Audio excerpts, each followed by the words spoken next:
Vamos a ver entonces hacer un recorrido, si os parece, esta tarde, que será un poco viendo como cuatro grandes esferas o cuatro grandes capítulos. Un poco la constatación de los hechos, ¿no?, de desigualdad y de empobrecimiento que tenemos en España, y de esa constatación de hechos pasar al fondo de los derechos, que es algo que nos está pasando, algo que nos está afectando, ¿no?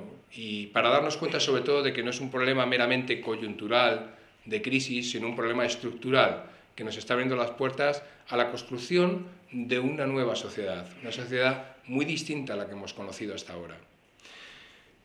En tercer lugar, veríamos un poco el impacto de esta crisis en los actores sociales, en algunos de ellos, ¿no?, pero los más cercanos quizás en el trabajo de Cáritas, que es en la familia, en Cáritas como una de las organizaciones más representativas del tercer sector de la acción social de este país, y también en los servicios sociales públicos, ¿no?, que es lo que detectamos que está pasando.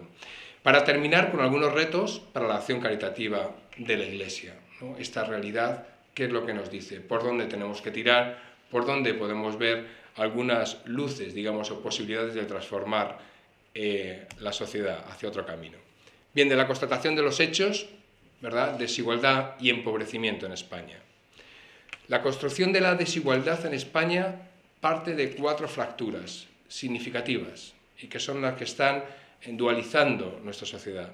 Lo primero es el comportamiento contracíclico, que se llama de la desigualdad de la renta. Esto significa sencillamente que la desigualdad, si bien aumenta en periodos de recesión económica, como este que vivimos de crisis, en las épocas de bonanza económica, como la que teníamos anterior a la crisis, la desigualdad no se reduce, se mantiene. Eso significa que con el paso de los años, aunque haya periodos de bonanza o de crisis económica, la desigualdad siempre parece que tiene una tendencia creciente, que vamos hacia una sociedad cada vez más desigual en el mundo occidental. La segunda fractura es la debilidad fiscal que tenemos en nuestro país. Escasa en la presión fiscal, esto a nivel de la Unión Europea tenemos un 32% de presión frente al 41% de media de la Unión Europea, y una desigualdad que es creciente y que parece que favoreciera, por lo menos hasta ahora, al ser más regresiva, a los que más tienen, siendo nuestro sistema fiscal uno de los sistemas principales de redistribución de la riqueza, ¿verdad? Principio fundamental de la doctrina social de la Iglesia, el tema de la distribución de los bienes y del bien común como algo importante. Aquí teníamos un elemento que parece ser que nos encamina hacia otro lado. La tercera fractura es la configuración de un empleo dual, una configuración de un empleo dual que no es de ahora, no es de la crisis, viene ya de antes, o se nos ha olvidado cuando se hablaba de los mileuristas, ¿verdad? Cuando hablábamos de los mileuristas era antes de la crisis. Lo que ha ocurrido con la crisis es que esto se acentúan unas condiciones laborales de acceso difícil, de precarización, de bajos salarios, etc. Cada vez más los trabajadores están en peores condiciones y aumenta la proporción de lo que se denominan en lenguaje anglosajón los working poor, los trabajadores pobres, es decir, gente que aunque trabaje está bajo el umbral de la pobreza.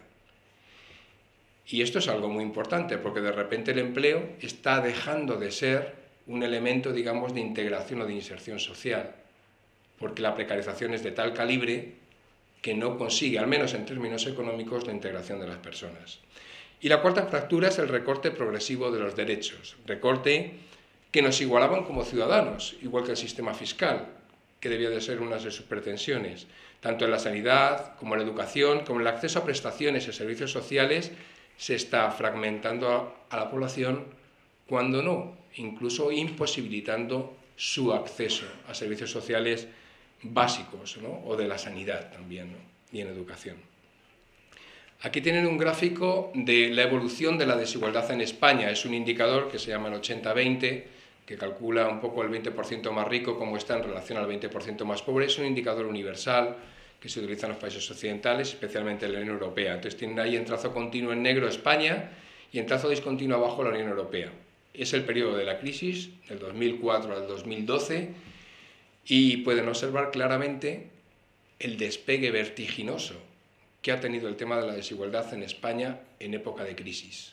Mientras que Europa más o menos se ha mantenido en un 5, es decir, que el 20% más rico es 5 veces más rico que el 20% más pobre, en España hemos pasado del 5 a prácticamente el 8. Es decir, que la gente más rica, el 20% más rico, es 8 veces más rico que el 20% más pobre. Y este incremento del 5 al 8 se ha producido en época de crisis. De tal manera que cuando hablamos de que la crisis nos afecta a todos y que la crisis tenemos que apretarnos todos el cinturón, ¿verdad? Esto es algo que todos hemos oído, parece que unos más que otros, ¿no? Y esto es un dato de Eurostat, de la Unión Europea, no es un dato de Cáritas. Es un dato que lo puede ver cualquiera, están las estadísticas de la Unión Europea. De tal manera que estamos a la cabeza de desigualdad en España. Somos el país con mayor desigualdad. Y esta desigualdad se ha gestado, sobre todo, en esta época de crisis. Por eso digo, ¿hacia qué sociedad vamos en la época de crisis? Cuando hablamos de empobrecimiento, pues arriba tienen la tasa de personas que están bajo el umbral de la pobreza, la proporción de personas, hemos pasado al 2004 un 20%, un 22% en el año 2012. Pero más grave que la tasa de pobreza es el empobrecimiento, que se mide, o lo podemos ver por el umbral de la pobreza, que está en gris en la parte más abajo, ¿no? Y cómo hemos pasado de un umbral de pobreza en el año 2009 de 643 euros al mes, todos los que ganaban o tenían ingresos por debajo de ese umbral, 643 euros al mes, eran pobres, al 2012 en que ya son 599 euros al mes. Todos los que están por debajo de 600 euros al mes se considera que son personas pobres. Es un indicador, el de pobreza relativa, que se utiliza en todos los países de la Unión Europea, que permite las comparaciones, que también nos sitúa en tercer o cuarto lugar por la cola como el país más empobrecido que hay dentro de la Unión Europea. Luego, ahí en el cuadro tienen desarrollados algunos colectivos especialmente afectados. Donde más se ha reducido la pobreza es en las personas de 65 y más años de edad, que no es que no es que ganen más dinero, sobre todo por la pensión, ¿verdad? Sino que como el umbral de la pobreza ha bajado, algunos que antes, digamos, eran pobres han dejado de ser pobres. Imaginemos una persona que ganara, pues por ejemplo, 650 euros al mes, ¿no? Pues en torno al 2008-2009 no era una persona pobre, pero en el 2012 va a ser una persona pobre aunque gane la misma pensión, porque el umbral ha cambiado, y el umbral ha cambiado porque la sociedad se empobrece. Las personas más afectadas por la situación de empobrecimiento son las personas con baja intensidad laboral, claramente las personas que están en paro, también y con mucha intensidad los ciudadanos extracomunitarios, popularmente llamados inmigrantes, con un 45% de pobreza, es decir, prácticamente la mitad de las personas inmigrantes están bajo el umbral de la pobreza. Por eso en Cáritas es muy natural y muy normal que el 52%, prácticamente la mitad de las personas que atendemos en Cáritas hoy en día son personas inmigrantes, porque muchas de ellas están bajo el umbral de la pobreza. Los hogares monomarentales o monoparentales, como prefieran, las personas con estudios primarios. Y luego los hogares de una sola persona han mejorado en el sentido que su pobreza también se ha reducido. La extensión y la intensidad de la pobreza son dos de las características que más hemos estado insistiendo desde la Fundación FUESE, desde Cáritas, sobre todo en este periodo de crisis. Una pobreza que se va extendiendo cada vez más, ahí tienen algunos indicadores, tasa de pobreza, el número de parados por todos conocidos, 26%, quizás menos conocido el dato de los hogares con todos los activos en paro, que ha pasado del 2,7% al 10,5%, cerca de 1,8 millones de hogares tienen a todas sus personas en paro en España. El número de ejecuciones hipotecarias, tema que tiene que ver con los desahucios, también como ha crecido, y los titulares de rentas mínimas, ¿no? Que esto existe en todas las comunidades autónomas, esa cuantía a la que personas pueden acceder en las comunidades autónomas cuando no tienen ningún otro recurso económico ni prestación, que ha pasado de 100.000 a más de 200.000 en toda España en este periodo de 2007 a 2012. Pero la pobreza también ha sido intensa en el umbral de la pobreza, como comentaba antes, en la pérdida también del poder adquisitivo de las personas, y aquí es muy importante decir cómo en este periodo los precios han subido un 10%, mientras que la renta media baja un 4%, o sea que por los dos lados hay una tirantez grande en la pérdida del poder adquisitivo de las personas. Una pobreza severa que llega ya a 3 millones de personas que viven con menos de 300 euros al mes en España, y un número de hogares sin ingresos que se acerca a 686.000 hogares, que también ha crecido una barbaridad en este periodo.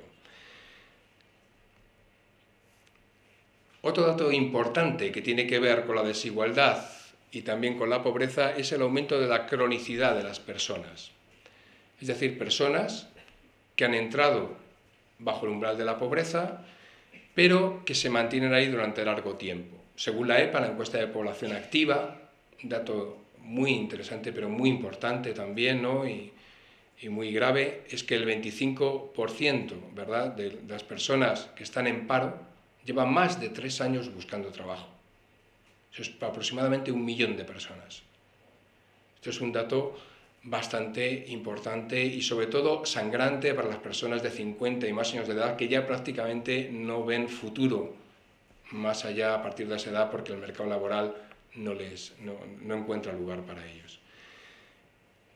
Datos sí de Cáritas, que lo medimos nosotros medimos la cronicidad pues a partir de 3 años, es decir, las personas que llevan demandando ayuda a Cáritas durante 3 o más años, pensamos que es una persona que está en situación crónica, ¿verdad? Pues esto alcanza a 1/3 de las personas que atendemos en Cáritas.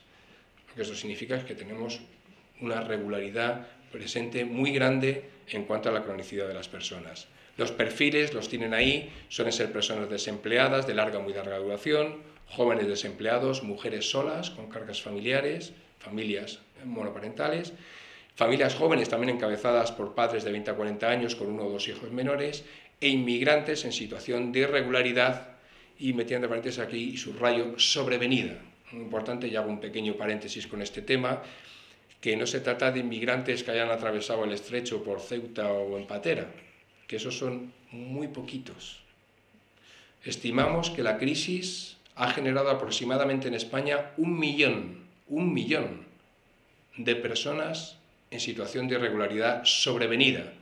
¿Y esto qué significa? Son gente que había venido a España, que había empezado a hacer el itinerario que le marcaba la ley de extranjería, autorización de residencia y trabajo primera, autorización de residencia y trabajo segunda, etcétera, etcétera, hasta alcanzar la integración, pero que han visto interrumpido su proceso, el proceso en el que nosotros les habíamos metido a través de la ley de extranjería, pues porque como no hay trabajo, no hay autorización de residencia y trabajo. Irregularidad sobrevenida, ¿verdad? Hay personas, algunas han retornado a sus países, pero muy poca gente inmigrante ha retornado a sus países, porque las condiciones en sus países de origen son infinitamente peores a las que pueden encontrar aquí, aún encontrándose en situación de irregularidad sobrevenida. Es importante abrir los ojos, en ese sentido y con estos datos, en que hemos pasado de la coyuntura a la estructura y que hay un riesgo serio de pérdida de cohesión social por todos estos factores, ¿no? Incremento de desigualdad, aumento de desempleo y precarización, reducción de la renta, brecha de salarios, repliegue progresivo de los sistemas de protección social, crisis recaudatoria.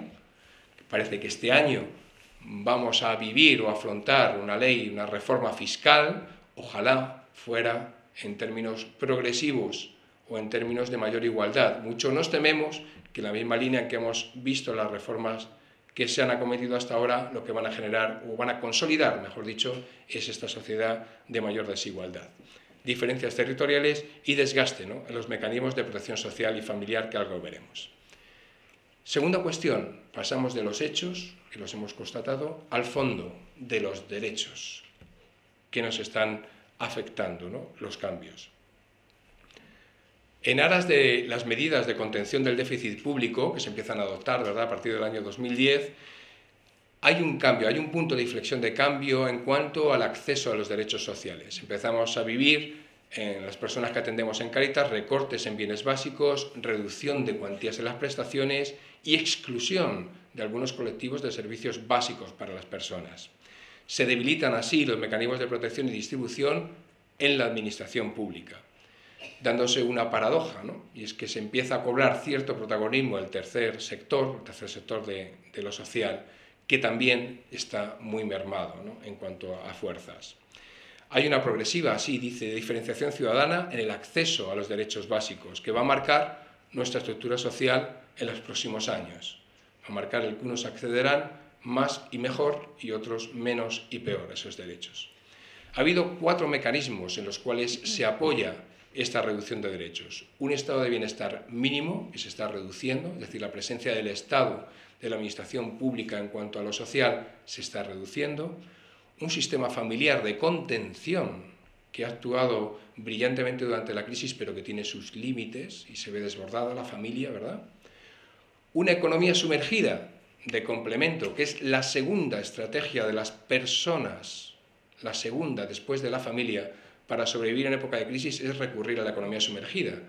Por eso, cuando hablamos o se habla de hay que acabar con la economía sumergida, podemos pensar, pues sí, habría que acabar, ¿verdad?, para que la gente tenga un trabajo digno, un contrato de trabajo y una cotización al sistema de seguridad social. Pero cuando esto se ha convertido en la segunda estrategia de supervivencia, cuidado con quién o contra quién vamos cuando queremos acabar con la economía sumergida, ¿no? Acabemos con aquellos empresarios que se aprovechan, digamos, de las personas en unas condiciones indignas, la verdad. Pero cuidado cuando es la supervivencia de las personas lo que está funcionando ahí, que es el 25% del PIB, del Producto Interior Bruto, lo que hay de economía sumergida en este país, según los técnicos de Hacienda. Y por último, las organizaciones sociales supletorias, ¿no? Intentan suplir a la labor de garante de derechos que debiera ser el Estado. Hemos vivido reformas legislativas en año pasado o anteriores, ¿no? La de la salud, reforma sanitaria, el acceso a la tutela judicial efectiva, vivienda, en educación, que han tocado derechos humanos y derechos fundamentales. Y vamos a vivir otras, vamos a seguir viviendo. En el año 2014 está previsto la reforma fiscal, todo el tema de seguridad ciudadana, el principio de legalidad del Código Penal, que incluso criminaliza el que acojamos inmigrantes en nuestras casas, si están en situación de irregularidad. Esto es muy serio, porque criminaliza la solidaridad. Algo tan genuinamente cristiano, teóricamente. Bien, y luego el derecho a una buena administración, que forma parte de la reforma que se está haciendo con las administraciones locales de los municipios. Los recortes que ha habido en algunas de las esferas, el año pasado, a través del Observatorio de la Realidad Social, preguntamos a los agentes de Cáritas de toda España cómo estaba afectando esto a la gente que viene a pedir a Cáritas, ¿no? Y en sanidad, pues nos comentaban que les estaba afectando a las familias, ¿verdad?, y a las personas que vienen a Cáritas el aumento de gasto en medicamentos, las situaciones de desatención sanitaria, el abandono de tratamientos médicos, especialmente en enfermedades crónicas, y el miedo y estrés de muchos inmigrantes, sobre todo en situación de irregularidad, de ni siquiera ir a urgencias. No vaya a ser que detrás haya un policía que le pida los papeles. Esto tiene unas consecuencias graves, no solo para ellos, sino incluso de sanidad pública. En educación, recortes que afectan a las familias en el aumento de gastos en educación, el acceso restringido a becas para estudios, la falta de atención a necesidades educativas especiales y situaciones de desigualdad. En el tema de la dependencia, los recortes han afectado sobre todo a la pérdida de la ayuda económica de los cuidadores familiares, que esto era un soporte muy importante para muchas familias que tenían personas en situación de dependencia. El aumento de la población dependiente sin cobertura, muchas personas solas que están invisibles en la sociedad. Se han reducido prestaciones concedidas o revisadas incluso, y retrasos que se producen en la valoración y en la concesión efectiva de las prestaciones económicas por dependencia. Y en cuanto a los servicios sociales, aunque lo veremos con más detenimiento, sobre todo las rémoras que llamamos, ¿no?, los retrasos, el endurecimiento de los requisitos, el aumento de la sobrecarga familiar, el desarrollo de derivación a otras entidades de los servicios sociales públicos y la reducción en general de los servicios sociales. Bien, los retos en los derechos sociales nos tendría que hacer pensar sobre todo en tres elementos, ¿no? El primero, que una sociedad democrática avanzada, de la que nos preciamos, que vivimos en ella, ¿no?, los derechos no debieran configurarse en modo alguno como mercancías, no podrían estar al servicio de que hubiera o no crecimiento económico, sino que son conquistas sociales de nuestros abuelos, de nuestros ancestros, de luchas sociales de hace muchos años, ¿no?, de sistema de seguridad social creado, etc. Y que sin embargo vemos cómo se subordinan a la política económica. La segunda idea del reto de los derechos sociales es buscar o defender que el Estado sea el garante de ese espacio de integración y de corrección de las desigualdades, no delegarlo en el mercado, que es lo que parece que estuviera pasando. Digo que parece, lo viviremos y lo constataremos con el paso de los años. Y por último, mantener y defender el principio de solidaridad, ¿verdad?, defendiendo o rompiendo, mejor dicho, los dos grandes dogmas de la modernidad, ¿no?, de que nuestro nivel de vida es universalizable y el segundo, que es innegociable. No, nuestro nivel de vida es negociable y no es universalizable, tendríamos que bajar si nos comparamos con otros países del mundo. Bien, tercera esfera sería ver un poco qué impacto está teniendo esta crisis, sobre todo en los actores sociales, los principales actores sociales. Decía que la primera estrategia de las personas en situación de crisis es recurrir a la familia. Y esto se traduce fundamentalmente en los siguientes puntos. Primero, la ayuda económica por parte de la familia o en especie, destinada principalmente a la vivienda, suministro, hipoteca o a la alimentación, comidas. Es frecuente contar con los ahorros de padres o de suegros, ¿verdad?, para cubrir estos gastos y los de los nietos, escolarización, ropa y libros. Esa es la primera estrategia que funciona como ayuda desde la familia. La segunda, muy importante también, el tema de compartir la vivienda como estrategia para recortar gastos. Pues si no puedo pagar la hipoteca, me voy a vivir con mis padres, ¿no?, si soy joven, o incluso con toda mi familia, para, digamos, abaratar el coste que pueda suponer el vivir en la vivienda. Y luego el apoyo en el cuidado de menores y de mayores, de padres, suegros o compatriotas. Estos tres son los grandes ejes de ayuda que está habiendo en época de crisis desde la familia. Luego hay otros que se están desarrollando, que no por ser menos frecuentes no dejan de ser bien interesantes. Uno es el tema del apoyo emocional y de escucha que está ejerciendo la familia, en todo ese apoyo de sostenimiento, de contención que está ejerciendo. Otra es la dinámica, esta que en Castilla y León además se da con bastante extensión, que es el tema de sacar los abuelos de las residencias y vivir de la pensión del abuelo, porque es el único ingreso estable que parece que llega a la familia, ¿verdad? Se han quedado sin trabajo, vuelven al hogar de los padres, el padre está en una residencia, pues ¿para qué vamos a pagar una residencia? Vamos a traerle a casa y vivimos un poco todos lo que podamos de la pensión. Bien, esto hasta ahora ha funcionado hasta que no se han tocado las pensiones. Ahora ya se han tocado las pensiones, ya lo sabéis, han subido ¿cuánto? El 0,25%, ¿verdad? Y es una pérdida en el poder adquisitivo de las personas, ¿eh? Se ha perdido el poder adquisitivo de los pensionistas. Y por lo tanto va a repercutir en todas esas familias que están acogidas, digamos, en el hogar del pensionista. Y luego hay el retorno de algún miembro de las familias inmigrantes. Los inmigrantes, algunos han retornado, pero los que han retornado fundamentalmente no ha sido toda la familia, sino que a veces ha retornado el hombre o la mujer, el que menos posibilidades tenía de encontrar trabajo aquí, y es el que ha retornado a su país de origen, pero la familia se ha quedado aquí. ¿Por qué? Porque el acceso, sobre todo en términos de sanidad y educación, aquí son infinitamente, digamos, mejores condiciones que las que pueden encontrar en sus países de origen, fundamentalmente. Bien, esta solidaridad intrafamiliar, que insisto en ella, ¿no?, se ha desarrollado sobre todo frente a la desconfianza que hay del Estado y también del mercado. Para muchos jóvenes ha sido una vuelta al hogar paterno, o el no salir del hogar paterno, porque ¿cómo voy a salir con el frío que hace ahí fuera? Y más que frío parece el Polo Norte. Bien, la probabilidad de vivir en casa de los padres está estrechamente relacionada con esa transición a la vida adulta, pero claro, ¿qué expectativa tienen los jóvenes de hoy en día? ¿Qué expectativa tienen de educación, de empleo, de formación? Muy poca, muy pequeña. Entonces tienden a mantenerse al hogar o a volver al hogar de los padres. En España se calcula que el 52,8% de los jóvenes de 18 a 34 años vive con sus padres. Este mismo dato, si lo comparamos con la Unión Europea, nos encontramos en Reino Unido, Francia, que es un 33%, o ya países como Dinamarca, donde los jóvenes se van muy pronto y solo el 16% permanece en el hogar de los padres. En esto también somos bastante diferentes a nuestros vecinos europeos. Muchos jóvenes se quedan en casa. Los adultos, para compensar la falta de ingresos por desempleo, tantos hogares en paro, con todos sus miembros en paro o sin ningún ingreso, buscan convivir con las personas mayores que tienen ingresos relativamente estables, con la pensión, como decía antes, ¿no? Los mayores, es verdad, han reducido su pobreza relativa. Digo relativa, o eso que os contaba del umbral, ¿no? Y por mejora de las pensiones mínimas o el mayor periodo de cotización. Pero todo esto va a cambiar en el futuro.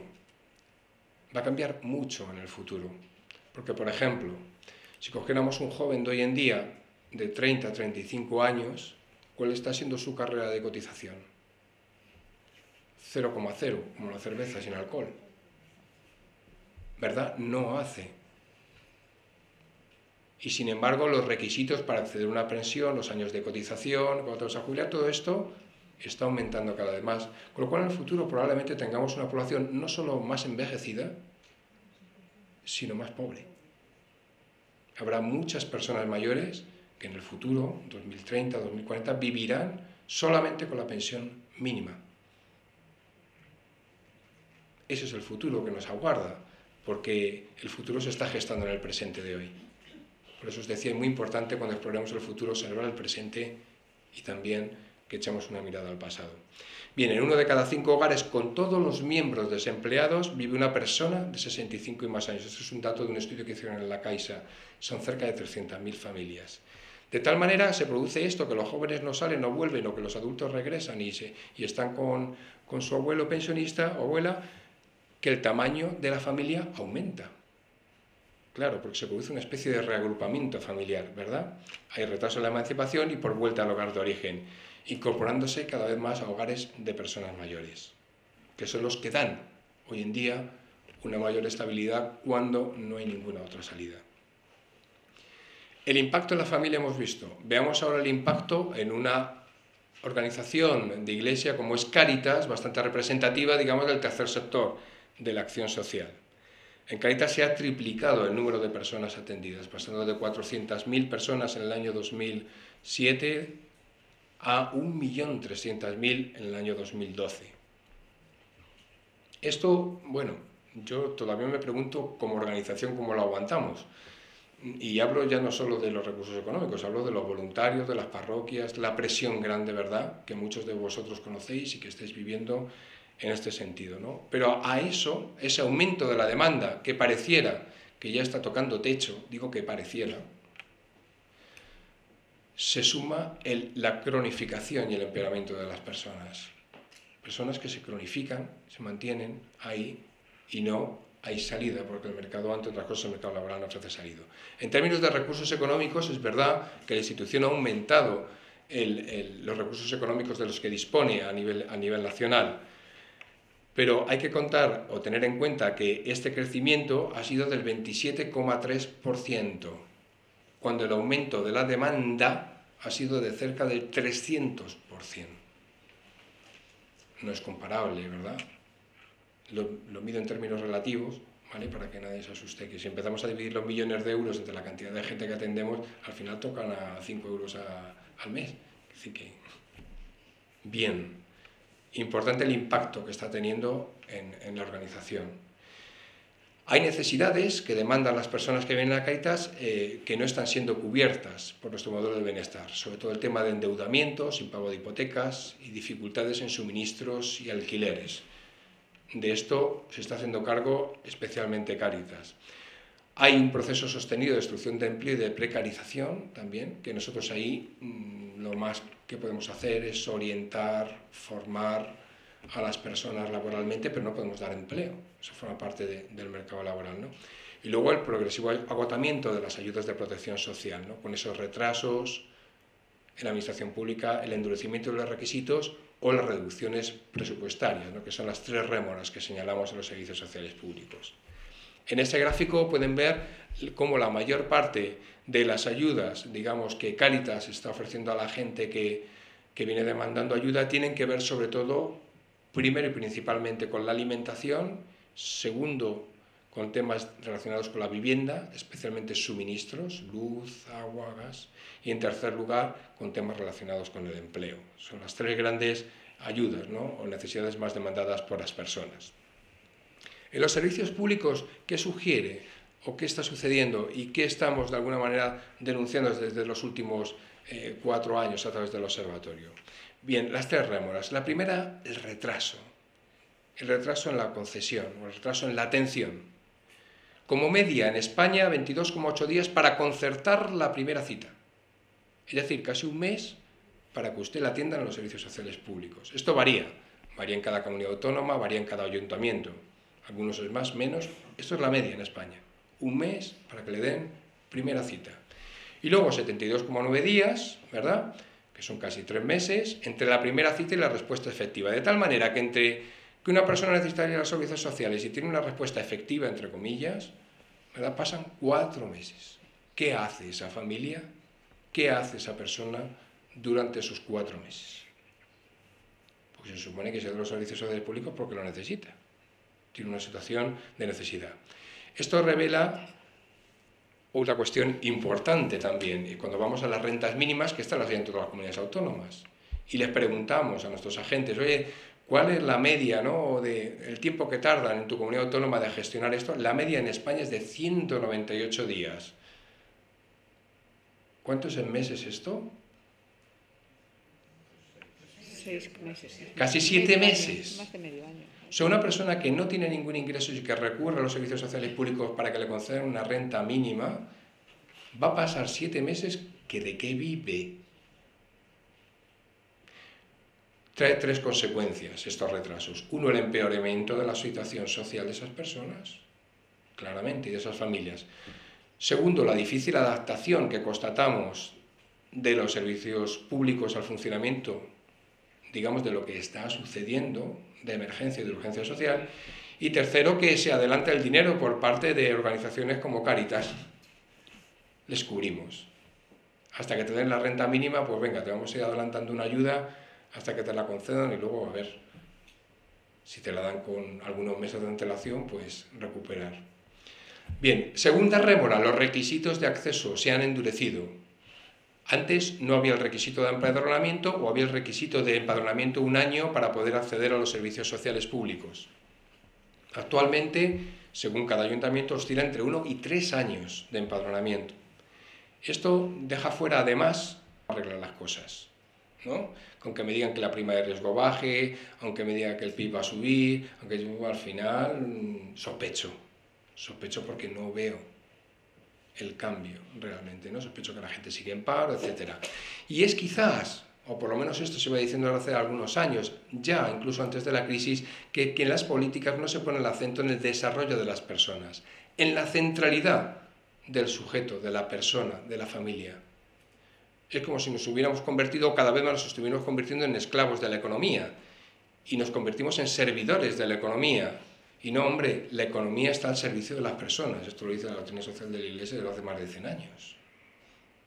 La economía está al servicio de las personas, no al revés. Sin embargo, pareciera que vivimos en ese mundo al revés. Hay mensajes del Papa Francisco que son muy claros, ¿no?, en la exhortación apostólica, Evangelii Gaudium, ¿verdad?, en ese sentido, ¿no?, cuando habla de centrar el camino de la Iglesia en los pobres, que tienen mucho, ¿verdad?, dice él, que enseñarnos, cuando habla de la opción por los últimos, por aquellos que la sociedad descarta y desecha, y por el desarrollo integral de las personas. Acierta el Papa, yo creo, en ese sentido. Escucha bien como cristiano. Si nosotros tuviéramos que hacer una lectura bíblica, ¿verdad?, de cómo habla el Padre a lo largo de la historia a su pueblo, decirme un par de ejemplos o 3 de la Biblia. ¿Conocéis la Biblia? Un poco. Bueno, ¿no? Decirme un par de ejemplos. ¿Cómo interviene el Padre en la historia? ¿A través de quién? ¿De los reyes? ¿A través de quién? De los pobres. De los pobres, vale, pero ¿qué pobres? Ponemos un ejemplo concreto, venga. Venga, que suspendemos todos en Biblia. ¿Cómo? Buen samaritano, ejemplo del Nuevo Testamento. ¿Del Antiguo Testamento?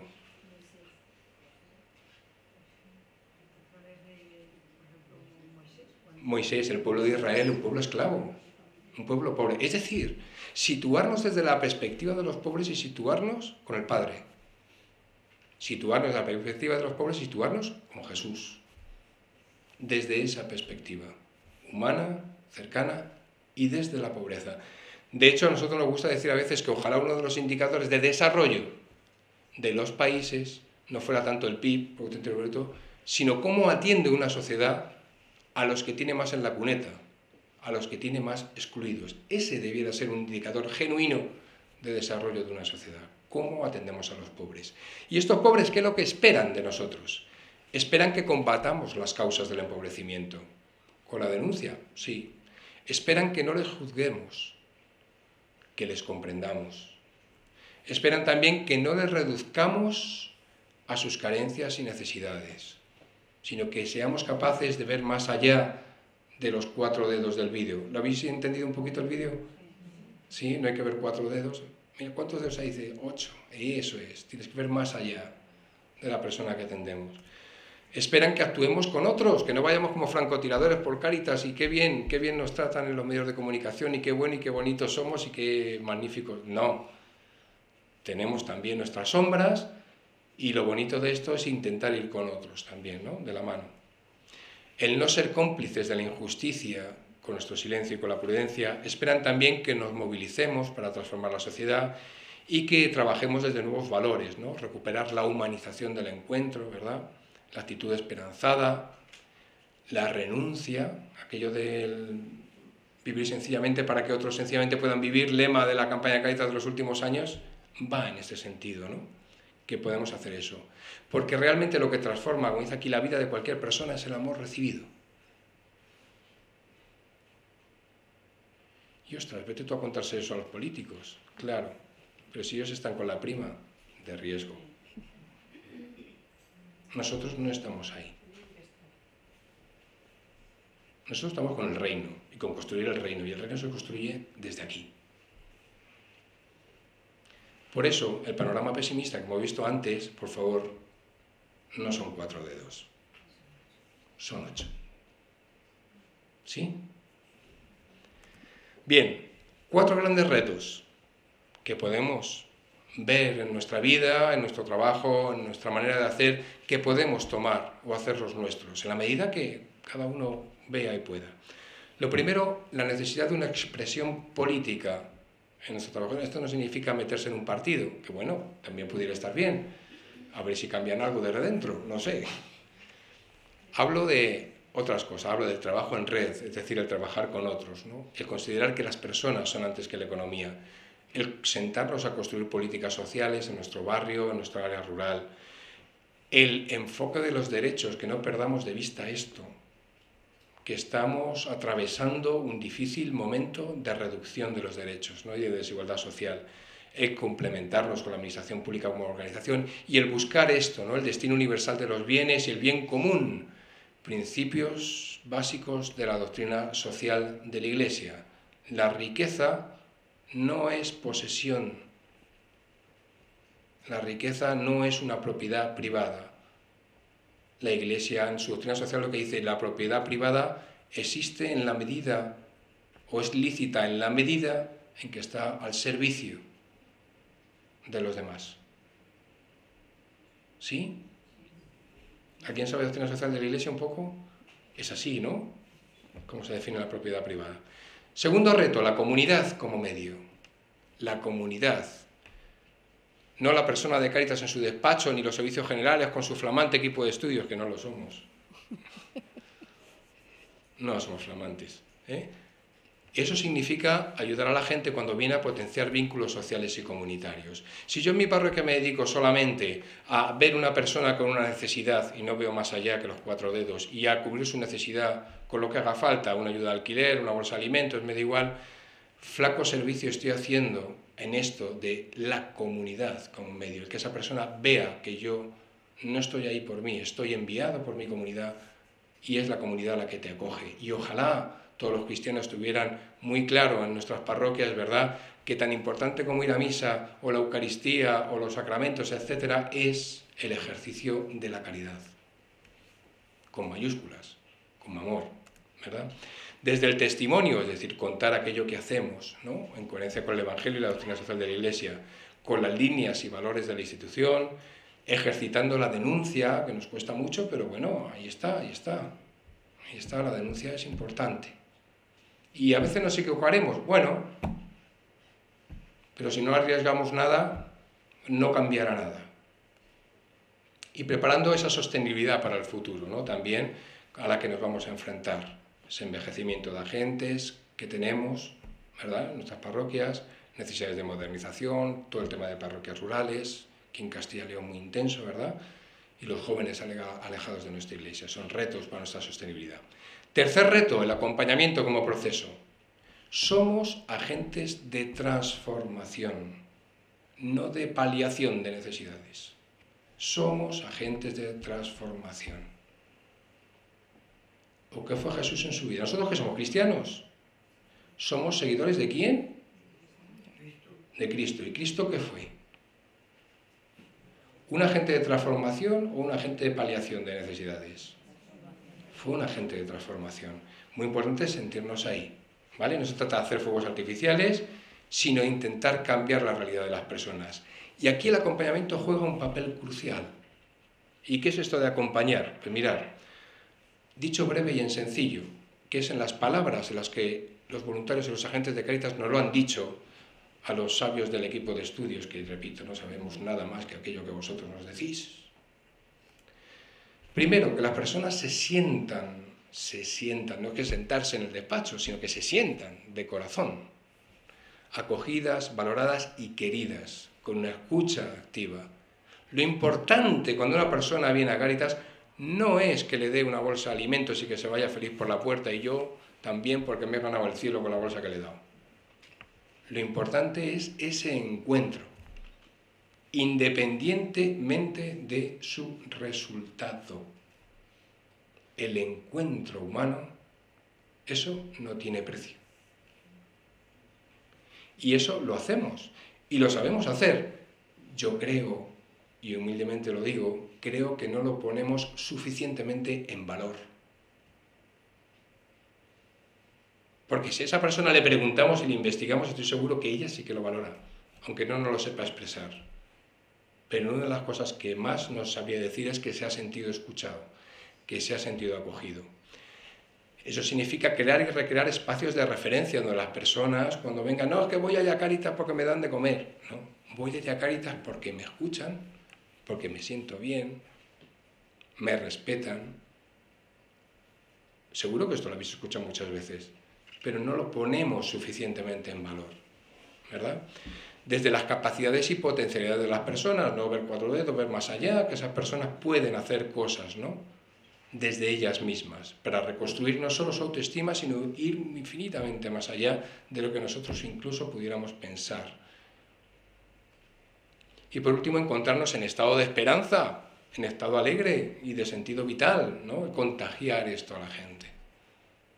Importante, muy importante, porque si vienen a nuestras iglesias y nos ven con una cara hasta los pies, pues claro, ¿qué ganas van a tener de volver? Muy pocas, ¿verdad? O vendrán porque les damos algo para tirar para adelante, pero no vendrán porque se sienten acogidos por esa comunidad. Bien, el último reto, la participación. ¿Cómo vemos a las personas empobrecidas cuando vienen? ¿La vemos como causantes, es decir, ellas son las responsables de su situación? Tú eres pobre porque te lo mereces, porque eres un gañán y...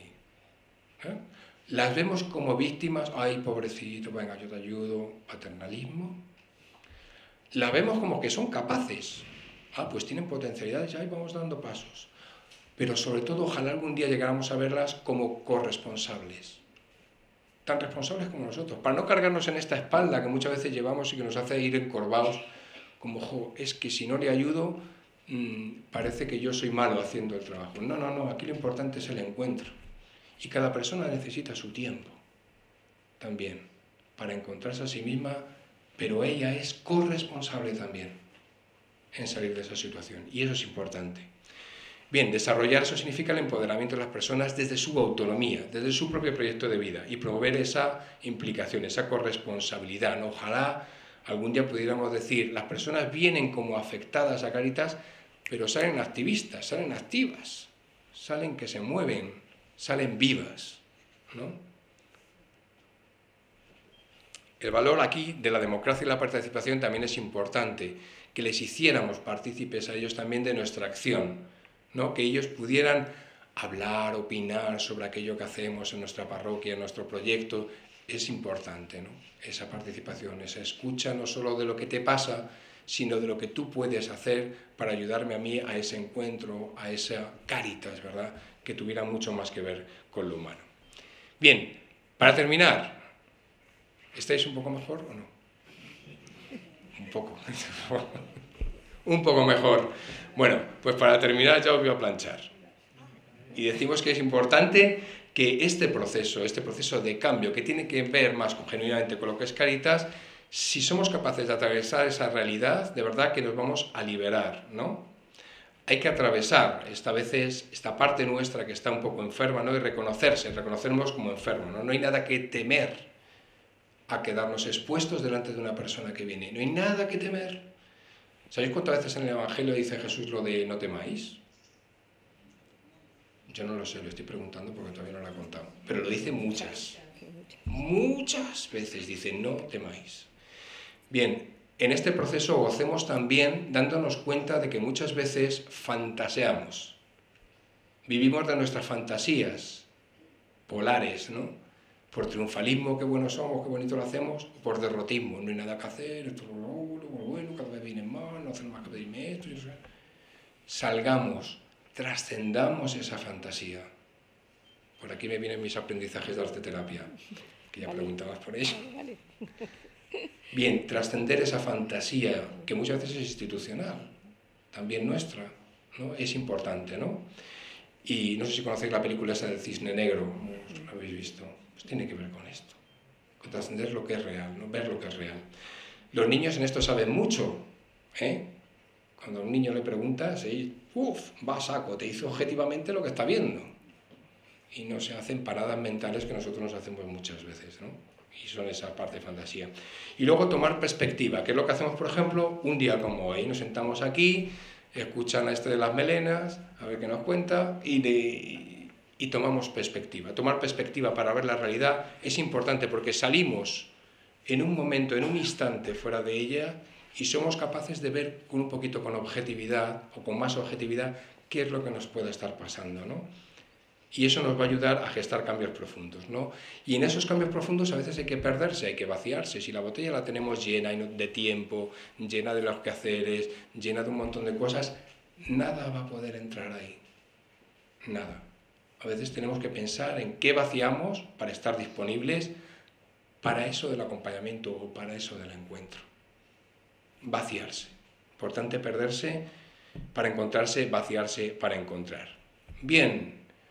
Amigos y amigas, está permitido caerse, pero es obligado levantarse, dice Facundo Cabral. El caerse, ¿verdad?, es una posibilidad si se observa y se aprovecha. Y con esto termino. Lo que no está permitido es quedarse en el suelo. Pues nada más. Muchas gracias.